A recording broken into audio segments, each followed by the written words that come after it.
2026 രാജ്യത്ത് എയർ ടാക്സികൾ വരികയാണ്. ഇലക്ട്രിക് ടാക്സികളാണ് യഥാർത്ഥത്തിൽ ഒരു 5-6 ആളുകൾ ഇരിക്കാൻ പറ്റുന്ന ചെറിയ വിമാനങ്ങളാണ് എയർ ടാക്സികൾ എന്നറിയപ്പെടുന്നത്.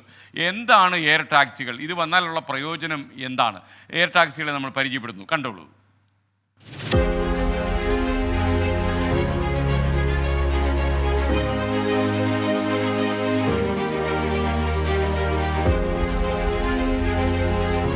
ലോകത്തിലെ ആദ്യത്തെ എയർ ടാക്സി സർവീസിന് 2025 അവസാനത്തോടെ ദുബായിൽ തുടക്കമാകുമെന്നാണ് വാർത്തകൾ.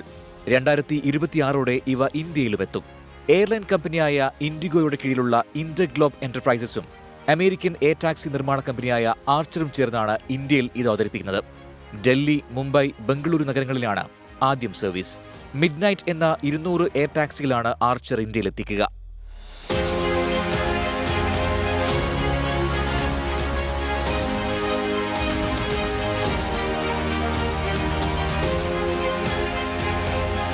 ബാറ്ററിയിലെയും ഇലക്ട്രിക് പ്രൊപ്പൽഷൻ സാങ്കേതികവിദ്യയിലെയും നൂതന കണ്ടെത്തലുകളാണ് എയർ ടാക്സികൾ യാഥാർത്ഥ്യമാക്കിയത്.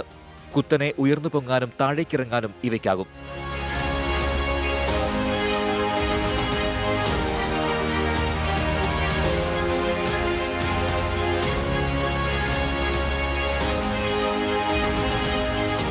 ഡൽഹിയിൽ നിന്നും ഗുരുഗ്രാമിലേക്ക് കാറിൽ 1 മണിക്കൂർ എടുക്കുമ്പോൾ എയർ ടാക്സിയിൽ അത് 7 മിനിറ്റ് മതി. നിരക്കാകട്ടെ യൂബർ ടാക്സിയുടെ നിരക്കിനേക്കാൾ 1.5% കൂടുതൽ മാത്രവും. Research desk 24. ലോകത്തെവിടെയായാലും ഏത് സമയത്തും 24 വാർത്തകളും ഓഗ്മെന്റഡ് റിയാലിറ്റി പാക്കേജുകളും എക്സ്പ്ലെയിനറുകളും വിശദമായി കാണാൻ ഞങ്ങളുടെ യൂട്യൂബ് ചാനൽ നിങ്ങൾക്ക് സബ്സ്ക്രൈബ് ചെയ്യാം.